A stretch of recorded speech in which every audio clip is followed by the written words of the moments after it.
नमस्कार दोस्तों, आपका स्वागत है। आज की ये जो केस है वो डॉक्टर ब्रायन विच की किताब मिरेकल हैपन्स इससे ली गई है। इसमें एक लड़की की कहानी बताई गई है। ये जो कहानी है सच में हम सबको बहुत कुछ सीख देने वाली है दोस्तों। एक लड़की की कहानी है। डॉक्टर ब्रायन विच ये कहते हैं कि उस पर जब पास्ट लाइफ रिग्रेशन किया तब उसने अपने आप को एक लड़की की है जीवन में कुछ सालों पहले, कुछ 200-300 सालों पहले उसने एक महिला के ही जीवन में अपने आप को देखा। वो जो लड़की थी वो अकेले ही रहती थी एक गांव में, और वो एकदम मतलब खुशहाल ऐसे, जैसे अकेलेपन में ही खुश होने वाले कुछ लोग होते हैं। जैसे उनके पास बहुत बड़ी बड़ी तो चीज़ें नहीं होती, लेकिन फिर भी अपने जीवन में वो बहुत ही खुशी से सारी चीज़ों का मज़ा लेते हैं, सारी चीज़ें बहुत ही अच्छे से करते हैं। तो इस तरीके से खुशहाल भरी उसकी ज़िंदगी थी। उसके जीवन में कोई भी नहीं था जो उसके साथ मतलब ज़िंदगी जिए या फिर उसको खुशियाँ दे, लेकिन फिर भी वो अकेलेपन में बहुत ही खुशी से जी रही थी। उसके जीवन में कुछ भी ऐसा कमी नहीं थी। एक बार क्या हुआ दोस्तों, जब वो एक रास्ते से जा रही थी तब 4 गुंडे लोगों ने, मतलब जो लोग बुरे थे, ऐसे लोगों ने कहीं ना कहीं उसका अपहरण किया। उसको एक मतलब जंगल में लेकर गए और उस पर बहुत सारा मतलब अत्याचार किया दोस्तों। और उसको कुछ दिन के बाद वो किसी तरीके से उनसे चंगुल से छूट गई और किसी तरीके से अपने गाँव में चली आई। ये जो बात थी दोस्तों, एक खुशहाल लड़की के जीवन में ये जो बात उसके जीवन में हुई थी, उसने बहुत बड़ा भूचाल लाया और वो बहुत ही दुख से कहीं ना कहीं जीने लगी। जो लड़की हमेशा बाहर घूमती रहती थी, दूसरे के साथ मतलब खेल कूद करती थी या फिर अपने ही दिन में मतलब मस्त रहती थी, ऐसी जो लड़की थी उसने अब सब कुछ छोड़ दिया था और कहीं ना कहीं वो गुमसुम सी सिर्फ घर में ही रहने लगी। उसके जीवन में जो भी घटना हुई थी उसने कहीं ना कहीं उस पर, उसके मन पर दोस्तों बहुत ही ज़्यादा बुरा प्रभाव डाला था। ये किसी से ज़्यादा बात भी नहीं करती थी। और उसके पड़ोस में दोस्तों एक लड़का रहता था। वो जो लड़का था वो मन ही मन इस लड़की को बहुत ही ज़्यादा प्यार करता था, लेकिन उस लड़के में इतनी हिम्मत नहीं थी कि वो इस लड़की को अपने प्यार का इजहार करे। इसलिए जो लड़का था दोस्तों, कुछ ना कुछ कारण ऐसा निकाल के, बहाना करके वो उसके घर में आता था।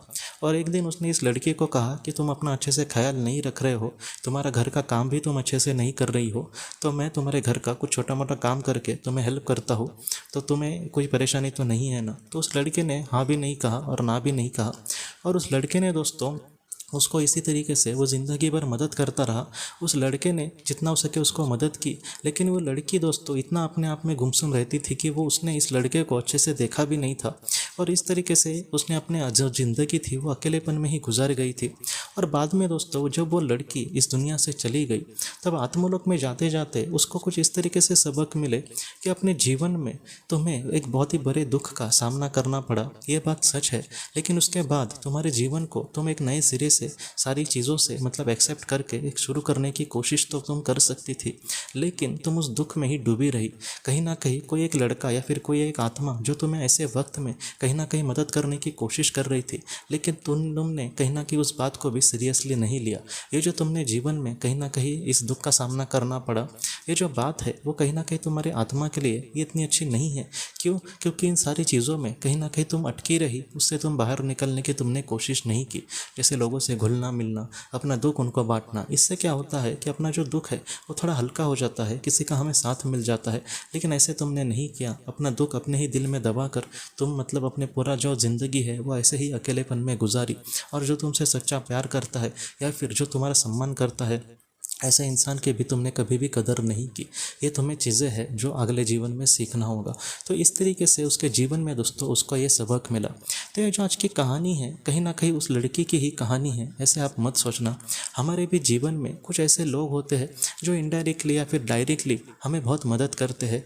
ऐसे लोगों को हम कभी कभी थैंक यू भी नहीं बोलते, इनसे दूर चले जाना, इनकी मतलब इनका मतलब इन्होंने कितना भी किया फिर भी उनको अहमियत ना देना, इस तरीके से हमें नहीं करना चाहिए। बहुत बार मैंने देखा है कि कोई गरीब इंसान किसी एक बड़े इंसान के घर में काम करता है, तो वो जो बड़ा इंसान है एक नौकर की तरह है, उसको मतलब ये करना, लेकिन कभी उसको एक चाय देना दिल से, कैसे हो तुम्हारे बच्चे, तुम्हें कुछ मदद लगा तो कहना, ऐसी जो चीज़ें होती है वो हमें कहीं ना कहीं मदद करती है हमारे आत्मा के ग्रोथ के लिए या फिर दूसरे का दुख दर्द समझने के लिए। ऐसा जो इंसान है अगर पैर से, अगर उसके नौकर को पैर से रखे या फिर पैर से उसको मदद करने की कोशिश करे, तो उसका जो नौकर है वो उसका एक काम बन के नहीं करेगा, वो एक अपनेपन से, अपना ही कोई एक मालिक है, अपना ही कोई एक रिश्तेदार रिश्तेदार है या फिर उसको ही कहीं ना कहीं करीबी आत्मा है, इस तरीके से उसको पैर से उसकी सेवा करने की कोशिश करेगा। तो इसी तरीके से दुनिया का नियम है दोस्तों, अगर आप प्यार बांटोगे तो आपको कहीं ना कहीं से और कहीं ना कहीं वो प्यार आपको कहीं ना कहीं आपको ज़रूर मिलेगा। इसलिए हमारे मतलब हमसे जो सच्चा प्यार करते हैं या फिर हमारे लिए कोई भी इंसान को छोटा भी कार्य करे तो उसका कहीं ना कहीं उसकी कीमत करना, कहीं ना कहीं उसको सम्मान देना, उसको भी मदद करने की कोशिश करना, दिल से ले उसके लिए प्रार्थना करना, ऐसी जो बातें हैं यह हमारी आत्मा के लिए सच में बहुत ही ज़्यादा महत्वपूर्ण होती है। आज के इस भाग से हम यही सीख सकते हैं कि हमारे जीवन में भी ऐसे अगर हमें मदद करने वाले कुछ लोग हो जिनको कहीं ना कहीं हम आज भी मतलब उन्होंने किया तो इतना बड़ा क्या है, ऐसा हमें नहीं सोचना। जितना हो सके ऐसे जो लोग हैं इनके लिए, इनके प्रति हमेशा हमारे मन में एक अच्छी भावना हो, उनको भी हम सब कुछ वो देने की कोशिश करें जितना उन्होंने हमारे लिए किया है। इसलिए जो कहानी है दोस्तों, सबसे बड़ी सीख हमें यही देती है कि हमारे जीवन में जो भी हमारे लिए करता है उसका हमें हमेशा आभारी रहना चाहिए। तो दोस्तों हम अपने अगले वीडियो में मिलते हैं। आप अपने परिवार का ख्याल रखना। आपका बहुत बहुत धन्यवाद।